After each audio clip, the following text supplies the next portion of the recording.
Hi అండి అందరికీ. Welcome to Godavari dot ముచ్చట్లు.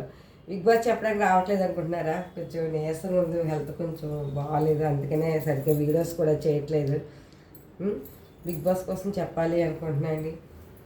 భరణి అయితే చాలా ఇంప్రూవ్ అయ్యాడండి. గేమ్ అయితే బాగా ఆడుతున్నాడు, కామెడీ కూడా బాగా చేస్తున్నాడు. దీనికి మీకు చెప్పక్కర్లే. కప్పు అందుకునేది అయితే కళ్యాణ్ కానీ తనిష కానీ. ఇమో అయితే కప్పు అందుకోడండి, గ్యారంటీ కప్పు అందుకోండి, నేను చెప్తున్నాను కదా. ఎందుకంటే ఓటింగ్లోకి వెళ్తేనే ఓటింగ్ పెరుగుతుంది. కానీ బిగ్ బాస్ ఏమైనా గ్యామ్లింగ్ చేస్తే ఏమో గెలాలి తప్పించి ఓటింగ్ ప్రకారంగా చూస్తే కళ్యాణ్ తనుజ ఓటింగ్లో ఫస్ట్ ఉన్నారు. డిమో పవన్ మాత్రం తన గేమ్ మాత్రం పాడు చేసుకున్నాడు. రీతు కోసం రీతు టాప్లోకి వస్తుంది, కానీ డిమో పవన్ కింద పడిపోయాడండి. అలా ఉంది. మీరు ఓటింగ్ చేయాలి అంటే ఓటింగ్లోకి భరణి గారు కనుక వస్తే మీరు కంపల్సరీగా భరణి గారికి ఓటింగ్ చేయండి.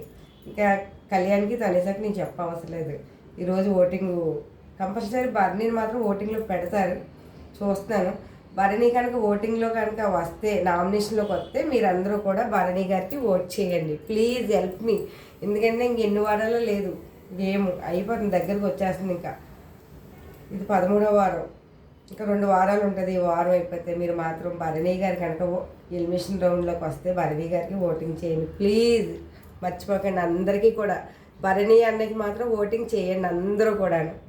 ఎందుకని ఆయన నా చుట్టం కాదు, ఆయన క్యారెట్ నచ్చింది అన్నది, అందుకనేసి ఆయన గేమ్ ఇప్పుడు పడతాడు. అదే ఫస్ట్ నుంచి పడితే టాప్ 1లో ఉన్న కప్పు కూడా భరణి అందుకుని తన చేతులతో తనే పాడు చేసుకున్నాడు.